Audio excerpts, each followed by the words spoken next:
apologies that you have to be the guinea pigs for it.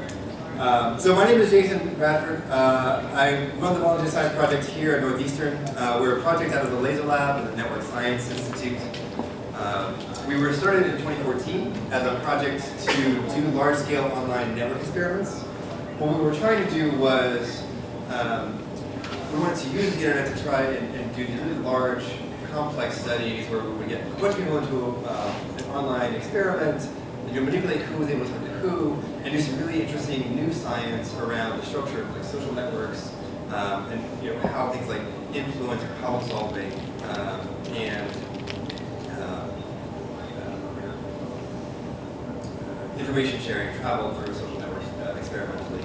And when we were originally building our study, we realized that one, all the things everybody had built up to this point were useless. Like everybody had sort of built their own thing, they worked on their own system, and nothing worked when we tried to use it ourselves. And so we realized we had to build everything from scratch. And we decided that if we're going to build everything from scratch, we might as well do it right the first time and allow other people to use it. And so that's how volunteer science was born, and that's what volunteer science is today. It's a platform for researchers to build online studies. We really specialize in network studies, but there's plenty of other things that you can do. And what brings me here today is we want to be able to get large groups of people into a room together to participate in these studies, because otherwise we're not going to be able to get the critical mass here to be able to do any of our network studies. So that's why I'm here today talking to you. Now, what we're doing today specifically, and what we're doing with all these events in general, is trying to create a really interesting and engaging experience for you to connect with researchers, learn about some of the science that's going on, volunteer science, and actually participate in a study and see what that participation means to the scientific field, the scientific community, essentially what you're doing to help push science forward. So today we have Samara Klar, who's an associate professor in political science in the School of Government, I believe, at the University of Arizona. Samara is a long-time supporter of volunteer science. Back in 2014, when we first launched the website, we were all on this grant together where we were trying to get researchers from across the country to do group experiments together. Unfortunately, that didn't pan out. But we're back together collaborating today, mostly on for her research on how we choose the people that we spend our lives with, what are we looking for in our partners, what's important to us now, because as the world changes around us, we want to understand how the core institutions that structure social life are being affected by changes in the world today. So the first thing that I want to do is I want everybody to actually do the study if you haven't already. So if you have a phone, you can do it. It's a survey. If you have a computer, you can do it. There are plenty of chargers here. All you need to do is go to volunteerscience.com/experiments/live_science. And I will actually switch my thing here and give you the URL. So it's volunteerscience.com, and I will, and for the Facebook folks, I will type this into the chat. It's volunteerscience.com/experiments/live_science. And there are two studies there. There's a demographic survey, just so we know who's who, make sure everybody's over 18, that kind of thing. And then the actual study, which is called Understanding Marital Success. I'm blanking on the actual name, but there's only two. So there's one on marital success. You should be able to play it. So volunteerscience.com/experiments. Type experiments/live_.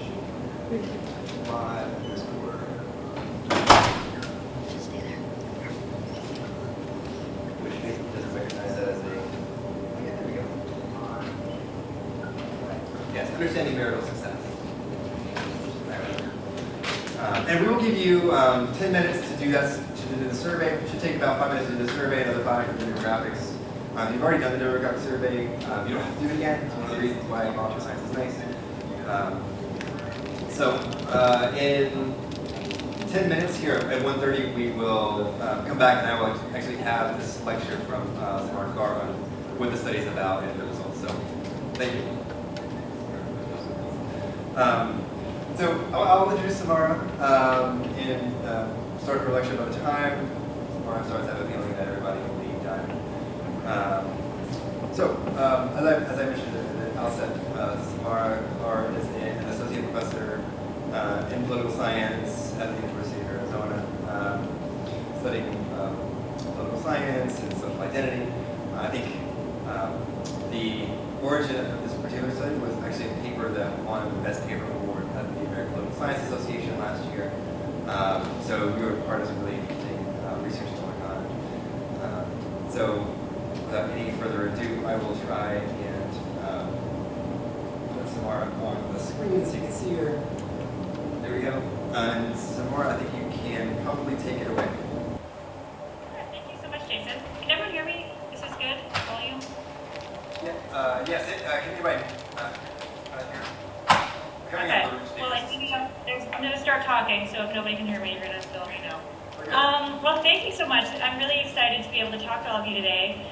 And I want to thank Jason and everybody who's working so hard on this project, because this is a really phenomenal opportunity. I mean, one of the things that I study, in addition to the substantive stuff, social identities and political preferences, is experimental methodology. And what's really cool about experiments is that you can actually use very different types of samples to reach really important conclusions. So when we want to do a survey, it's pretty important when you're doing survey work that you are using a nationally representative population, because you're trying to draw broad inferences usually about a pretty big population of people. But when you're doing experiments, you actually don't need a nationally representative population at all. What you really need is a sample that varies only on the particular characteristics that you're interested in looking at. And I'm going to show you today that a volunteer science sample has huge variance on a lot of the really important qualities that I'm interested in this work. So I'm really excited to show it to you. And what I want to do today is give you sort of a broader overview of where this paper comes from. I think this study is a little odd, maybe. You might think I'm like a family therapist or like a dating site founder or something. But this really is very steeped in a lot of political science work that people are interested in right now. So I'm going to, if you will indulge me, give you more of a background on what political scientists are sort of saying these days about Americans, and how I'm really trying to push back on one of like the big research agenda that seems to be coming out of political science. So I'm going to switch over to my slides. And again, if anyone is having trouble seeing or hearing, just let me know. Hold on. This is here. Okie dokie. I've never used this blue note thing before. Blue jeans. It's pretty great. Okay. Click here to start sharing this screen. Oh, here we go. Okay. Can everyone see this presentation? There we go. Yeah. You see it? Is it like in slideshow format? Not yet. Okay, so I'm going to have to switch to slideshow format. Slideshow. Okay, how is this? Awesome. Okay, great. So, the fairly lengthy title of this project is Reevaluating Affective Polarization, and I will define all of these terms for you, of course. How evolving gender roles led to politically homophilous marriages. And I will say this is a collaborative effort with three wonderful co-authors. One is Assistant Professor Nicole Bauer at Louisiana State, Yana Krupnikov, who is an Associate Professor at Stony Brook, and my very long-term beloved co-author, and John Ryan, also a Associate Professor at Stony Brook University. So the four of us are working on this big project together. So one big finding that has come out of political science in recent years is that Americans are what we call affectively polarized. And when we say affectively polarized, we don't mean that partisans, so Democrats and Republicans, hold different issue positions. What we mean is that Democrats and Republicans appear to personally dislike each other, especially much more than they used to. Now, most of this is based on survey evidence. So the biggest finding is that when Democrats and Republicans are given thermometer scales to rate the parties, they tend to rate their own party much higher than they rate the other parties. So I'll give you an example from my own work. We measure affective polarization using this type of thermometer scale. We'll ask, generally speaking, how do you feel toward individuals who identify with the Democratic Party, and how do you feel toward individuals from the Republican Party? And this is the data I'm showing you here comes from a previous sample that I collected, but it's very typical of what we would find. On the left side, you can see responses among Democrats, and on the right side, you can see responses among Republicans. So if we focus on the left side for a second, Democrats give fellow Democrats a thermometer rating of 7.57, 10 being the warmest you can possibly feel. And they give Republicans a rating of just 2.99. And we see a very symmetrical finding, as we almost always do. Republicans rate their own fellow partisans as a 7.9, and Democrats as a 3.546. And then this difference is what we would call affective polarization. So this gap between how you rate your own party and how you rate the other party. And what scholars have found is that this gap seems to be growing over time, indicating that people don't really like members of the other party as much as they used to. Another common question that people ask is, how happy or unhappy would you be if your child married a member of the other party? Now, my co-authors and I have critiqued this question a little bit, but generally we find fairly consistent results. So this is a lot of data in one slide, but I'll walk you through it. If we start on the left side of the graph, this is the percentage of people who say they would be unhappy if their child married a member of the out party. Now the white bar is the response they give when they're told, all they know is that their child-in-law is a member of the out party. The light gray bar is how unhappy they would be if that out-party member rarely discussed politics. You can see that they're a little less unhappy.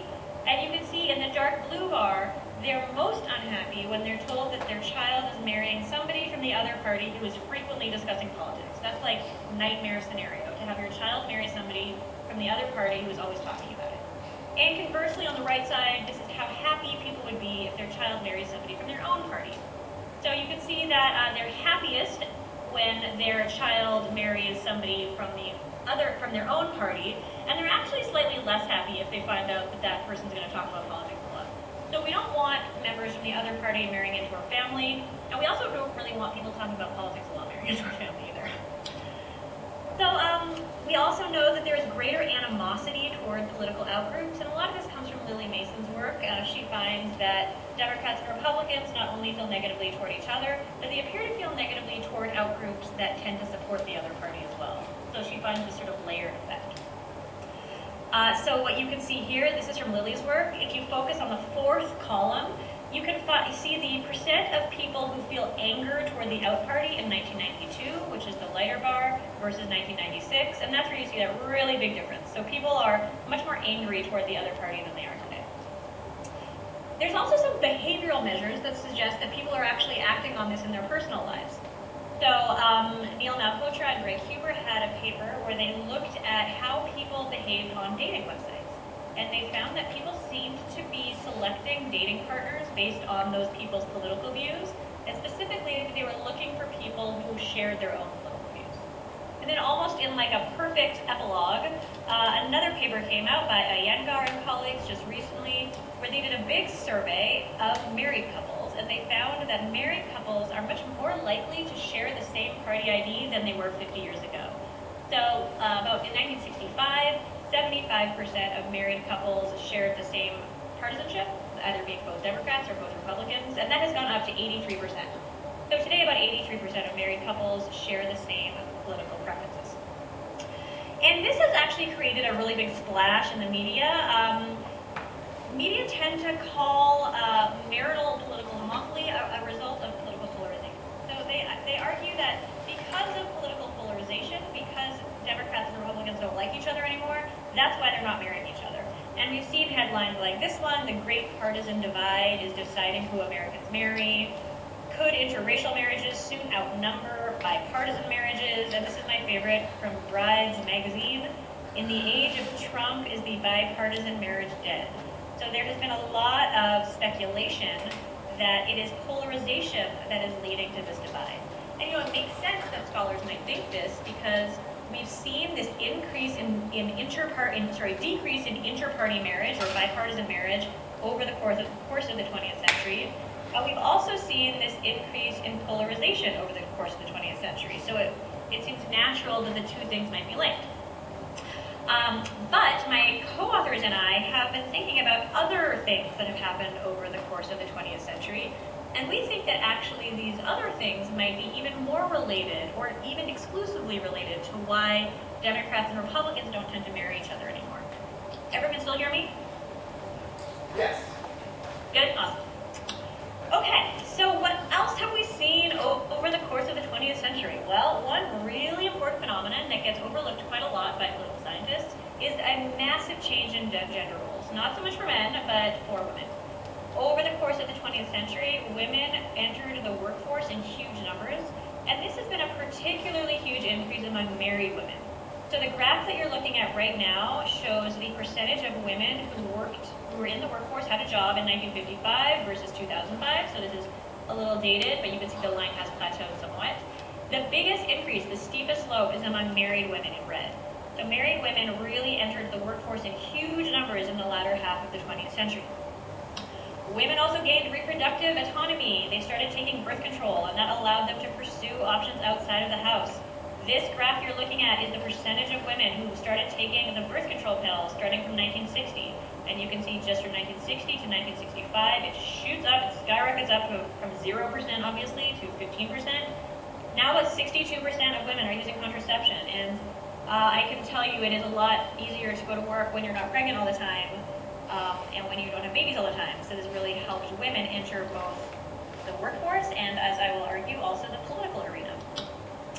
Gender became a political issue over the course of the 20th century. We saw a lot of gender-related legislation, so things like the Equal Pay Act, the Equal Rights Amendment, Title IX. We saw the rise of the religious right enter this debate over gender roles, and secondly, feminism, which aimed to increase equality beyond just voting.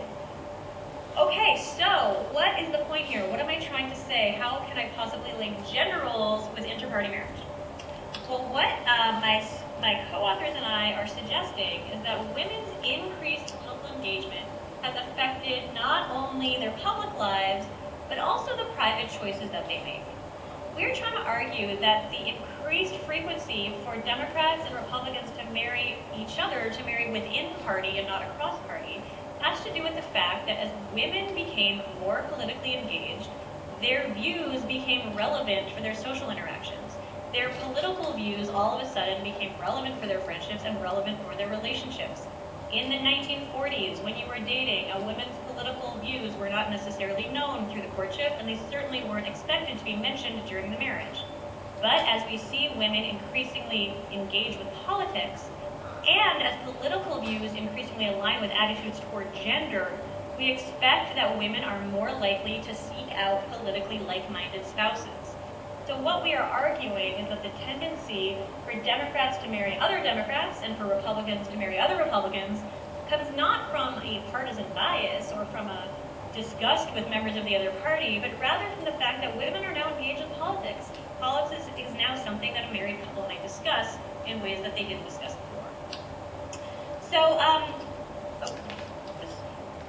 So we are expecting that women's political attitudes and engagement should predict the level at which they marry somebody from the same party.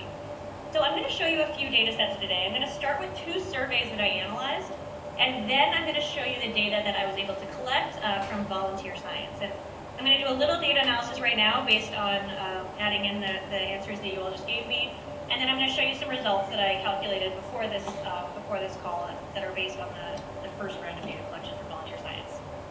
Okay, so first we're going to expect that as women become politically engaged, their political views become more important to them.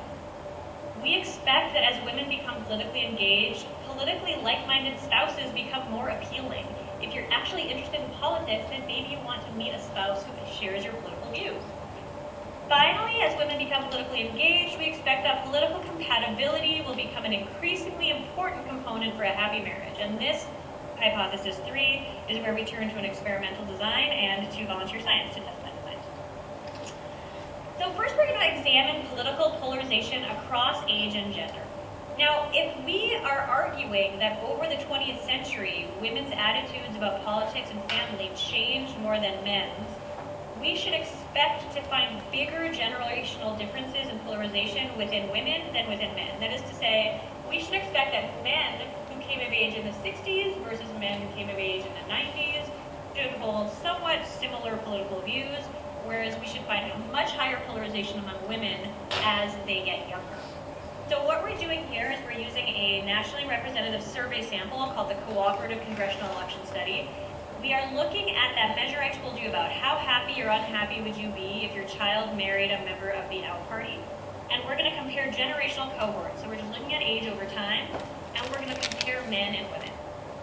Now what we find, and I'm going to explain this not super intuitive graph to you, is that as generations grow younger, women become more opposed to out party marriage than do men. So if you look at this graph with me, along the x-axis, you can see on the left side the number 20, and on the right side the number 80. That is age. So we've got 20-year-olds at the left side, all the way up to 80-year-olds on the right side, and this is our sample. Our sample went from about age 18 to about age 80. And what you're looking at is the marginal effect of being a woman versus a man on how polarized you are. So for 20-year-olds, you can see that there is a positive effect of being a woman versus a man on affective polarization, meaning that women are more polarized than men at the age 20. At age 80, however, you can actually find that women are less polarized than men. So as women are getting younger, they are actually getting more involved in politics, feeling more strongly about these issues than are men. So this supports our theory that as women grow younger, or as women have come of age more recently, they are becoming more engaged with politics. And this question in particular suggests that they become more concerned with an out-party member joining their family than do men. But the big question here is, do polarized women seek political homophily in their own marriages? So this is a hard one to measure, but luckily Shanto Iyengar, a at Stanford, collected a data set in which he interviewed 529 couples, and he asked them questions including, yeah, we're good? Oh, sorry, I can't hear you. No, we're good. Oh, we're good? Oh, I wasn't sure if you were motioning to me. Shanto Iyengar interviewed 529 couples, and he asked them, first of all, to rate the parties on the thermometers, so he wanted to measure their affective polarization, and he asked them for their own partisanship. Now, what we want to do, we're doing a triple interaction here, so we are looking at, to put it as simply as I can, the effect of each spouse and their gender and their polarization level on the homophily of their marriage. So we want to know, are polarized men more likely to be in politically homophilous marriages than women? Or, as we expect, is it polarized women who are more likely to be in politically homophilous marriages? So what we're seeing here, first among women, is that polarization among women has a much stronger effect than men on the political homophily of their marriage. So what you're seeing here is affective polarization rates from low to high. So people who have low affective polarization have the least negative views toward the out party, and people who have the highest level have the most negative views toward the out party and most positive views toward their own party. You can see as people become more polarized, the effect of being a woman versus a man dramatically increases the likelihood that you marry a like-minded spouse. This means that among men, it really doesn't matter how engaged with politics you might be. It does not affect the political homophily of your marriage. However, among women, it is the highly engaged women who find themselves in the most politically homophilous marriages, suggesting that people are more likely to marry someone who agrees with them if the wife is engaged with politics. This really gets at the meat of our argument, which is that as women have become more engaged with politics over time, we will naturally see more marriages in which men and women agree about politics. Okay, but finally, this is the most important part. We need an experiment here because surveys can show us all sorts of interesting correlations, and these correlations can be very useful, and these correlations can help us prove our argument. But we can't really find any causal relationships because we can't randomize anything. I'm not randomizing people to either be Democrats or Republicans. I can't randomize people to marry one person or another. I wish I could, but it's just not possible. So instead, we're going to try to do a little bit of an experiment to see if learning about modern couples make women more likely to think that sharing political views are important. So this is the experiment that we did with volunteer science. I'm going to describe it a little bit, and then I'm going to show you a little data that I just downloaded right now, and then I'll show you the results. Okay, so the first thing we do is we ask attitudes toward gender roles. So we asked all of our respondents, as you might recall from just a few minutes ago, to tell us how they view about gender. And the three questions are, to what extent do you identify as a feminist? Do you believe that women should be at home, or should they have an equal role in business and politics?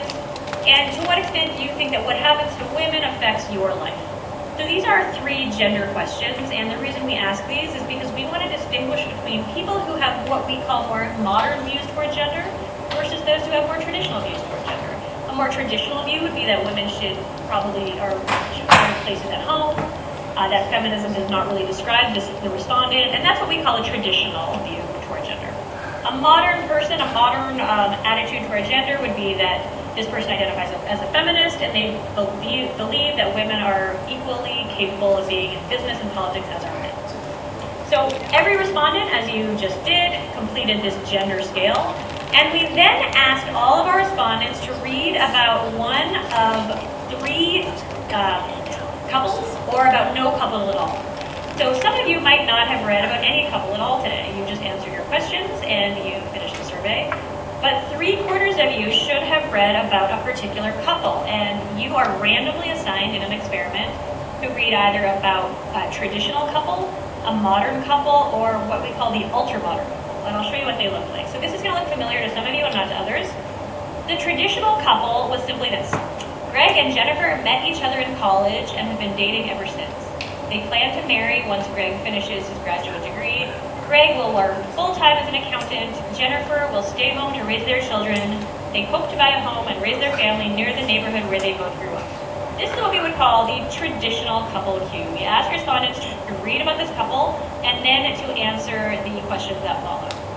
The modern couple looks a lot like Greg and Jennifer, but there's a couple important differences, and I put them in bold here for this presentation, although they're not in bold in the survey. So here, Greg and Jennifer, they still met in college, they've still been dating ever since, they still plan to get married, but this time they're going to get married once they both finish their graduate degrees. Greg's still going to work as an accountant, but this time Jennifer's going to be a lawyer, and they still want to buy a house, they still want to raise their family, but this time it's going to be in the neighborhood where they both work. So the key here is that Greg is not the sole income earner, and Jennifer is now not the homemaker, but rather they are now equals. They're both working, and they are both equally educated. The ultra-modern couple just flipped the traditional roles. So in this case, Jennifer is going to work as the accountant, and Greg's going to be a stay-at-home dad. Now, I will say we haven't actually found any differences between how people react to the modern couple and the ultra-modern couple. It seems that the biggest difference in responses comes from either Jennifer working or Jennifer not working. And I'll show you what I mean. Okay, so we then asked a series of questions about Greg and Jennifer. For those in the control group, they were just asked to think about a hypothetical husband and wife. The first question was, who typically has more influence over X, the husband or the wife? And we provided 6 different options. The family's religion, politics, finances, hobbies, their racial identity, or the number of kids in their family. We then asked, how important is it for spouses to share the same X in order to have a happy marriage? And we want to know, how important do you think it is that spouses share the same religion, political views, financial habits, hobbies, racial identity, or desire for children? Okay, so I want to just take a break from here and show you some of the data that we collected. Let me see. Okay, I'm going to stop sharing for a second, and I'm going to share my screen. Click here to start sharing. Stay now. Oh, here we go. Okay. Can everyone see this data file? Yes, yes we can. Okay, great, sorry. Okay, so what I did is as you were all filling out the survey, I just quickly downloaded your data, and I just want to give you a little view of sort of how this data isn't just from this group in the room. This is the collective data. We have over 1,000 respondents from Volunteer Science, which is absolutely phenomenal. So this is the data from all 1,000, I think it's 1,002 or something, less than I checked, it's probably more now. 1,002 respondents, and these should include the respondents in the room today. So just to give you a little overview of the kinds of responses we're getting, when we're asking people, for example, to what extent do you identify as a feminist, what you can see here is number 1 here is most feminist, and number 5 is least. So if you look in this middle percent column, you can see that 14% of this sample say that they strongly identify with feminism. Feminism describes them extremely well. All the way at the bottom, almost an equal percentage, 13.87% of people say that feminism does not describe them at all, and about 28% are right in the middle. And as you might expect, this is going to be different among men and women. So if I look only for the women, women are more likely to identify as feminist. Only 4% 4.65% of women say that being a feminist doesn't identify them at all, although 16% say it's pretty, doesn't identify them very well at all, and 32% are somewhere in the middle. If we look among men, then we're going to see a little less identification with feminism, so 26% of men say they don't identify at all. If we look at, however, men who are Democrats, we're going to see that number go up a lot. So these are just Democratic men, and these are Republican men. So the Democratic men are the top column here. 16% of Democratic men say it describes them very well, and 16% say not at all. Among Republican men, 0% say that feminism describes them very well, and 47% say not at all. So we actually, in a sense, see larger partisan differences around feminism than we do around gender, although women are certainly much more likely than men to identify as a feminist. Some of the questions are going to be pretty skewed, so whether you think a woman belongs at home or at work, very, very, very few people are going to say that women belong in the home. 1%, 10 people out of over 1,000 say that a woman's place is in the home. The vast majority, and this is going to be across both parties, do believe that women and men are of equal capabilities. So among Republicans, the vast majority of respondents believe that women are close, if not completely equal to men. And among Democrats, the distribution is going to be even more skewed, with 70.83% saying women are fully equal to men, although 30% somewhere else on that scale. I'm going to show you a little description of how important it is for people to share the politics in their marriage before I get to my experimental results. So we asked, how important is it for a husband and a wife to share political views in order to have a happy marriage? And what we can see here is across our entire sample, which I'm looking at right now, people don't think it's super important to share political views. Number one is extremely important. So only 12% of people say it's extremely important to share political views. Now that's going to be higher than among race. If you look at race, only 7% of people think it's important for a husband and wife to share race. The trait that people value the most is actually financial habits. So 51%, as you can see with that number one, of respondents think it's extremely important for husbands and wives to share financial views. Politics actually comes in second last, only to race. But everything else is actually seen as more important. But what I'm not actually interested in the survey data here, because as I've mentioned, if you want to do a survey, it tends to be more helpful to have a more of a representative sample of what you're looking at. So if I look at the party distribution here, most of my respondents here are either going to be independents, which I'm actually a scholar of independence, so I find super fascinating, or closer to Democrats than to Republicans. But that's okay, because I'm doing an experiment here. It doesn't need to be representative on any political variable. What I'm looking for is this variance across views toward women, and that we are finding beautiful variance here. This distribution is absolutely gorgeous in terms of having a lot of representation from every point on the feminist scale. Okay, so let me get back to my results here, and then the PowerPoint. Okay, so the first thing I want to do is, first of all, as I was pointing out, some of the descriptive results are interesting. So husbands and wives are perceived to influence different things.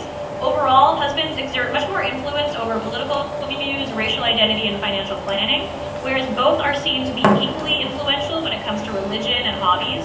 Wives are only seen to exert more influence over the number of children in the family. So people tend to actually have fairly traditional views of how men and women exert power in their marriage. But this is the important part, the experiment. We asked only some people to think about a modern couple before answering this question. So this graph is showing you my experimental result, and let me explain it to you. On the left side of the x-axis, we see the word control. Those are the people who did not read about any couple at all. When we ask people who have not read about a couple, who has more influence over the family politics, the response is a little closer to husband than to equal. So people say probably the husband is going to be more. When we ask people to think about a traditional couple, they give the same response, which actually suggests to me that most people are thinking about a traditional couple when we don't describe any couple at all. However, when we ask people to think about either a modern couple or an ultra-modern couple, it statistically significantly moves their responses, and all of a sudden they now think, now that the woman and the man are both working, they now argue that both the husband and the wife are going to have equal influence over the family politics. This is a really important experimental finding for us, because our argument is that as women entered the workforce, they attained equal footing with their husbands when it comes to political views. And it is this that drives people to want to marry somebody from the same party. Interestingly, we don't find that any other of these areas we asked about change once women start working. What I mean by that is if you look on the left-hand side, it is only political views among women that become more influential when women start working. There's no other area that women are seen to have more influence on once they start working. So this is really unique to politics. Overall, as I was explaining with the data that we just looked at, people generally do not think compatible political views are important for a happy marriage. Consistently, political views are rated as the second least important quality for spouses to share in order to be happy. Again, race is seen as the least important thing. Individuals with more modern views on gender and feminism are more likely to think it's important, so this is in line with our thinking.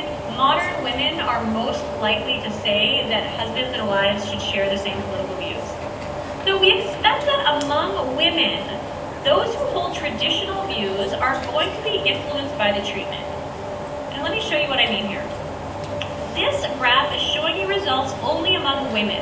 And what we see on the x-axis is people with the most traditional views on the left, and the people with the most modern views on the right. Now, the blue dot tells us the effect of hearing about a modern relationship on the importance respondents then place on sharing party ID in a marriage. So what this shows you is that among women with traditional views, modern relationships increase their perceived importance of political agreement. In other words, as women are exposed to more modern relationships, they become more likely to think that it's important for husbands and wives to share the same political views. Among men, we don't find any difference. This is not a significant difference at all. Modern relationships don't seem to have any influence over the importance of political agreement for them. So to sum up here, we are arguing that changing gender roles over the 20th century have changed women's preferences for their relationships and their roles within their relationships. So politically engaged women, and as we've seen over the 20th century, more and more women are becoming politically engaged, are more likely to enter into politically homophilous marriages, that is, marriages where they share the same partisanship as their spouse. As women become political equals with spouses, politics becomes central to a happy marriage. If you're not interested in politics, it probably doesn't really matter if you share political views with your spouse. And in the 1960s, far fewer women were interested in politics. Gender roles, rather than growing partisan biases, account for, across the population, account for the changes that scholars have identified. So what we're trying to argue here is the political homophily in marriages is not a sign that Democrats and Republicans hate each other. In fact, it is a sign that women are becoming more interested in politics. So finally, we believe that our data demonstrate that modern relationships drive women to seek out politically compatible mates. Now, I will say we do not believe that men have no say in who they marry. Men are just passively waiting to be selected, of course. But women's preferences suggest that gender roles have a big influence here in this rate of political homophily that we're seeing. This is not instead of polarization. We believe that polarization is happening, but rather polarized parties have clarified for women how important it is to have a politically compatible spouse. So I'm going to stop there, and if you have any questions about the data or the project, I would be happy to hear it.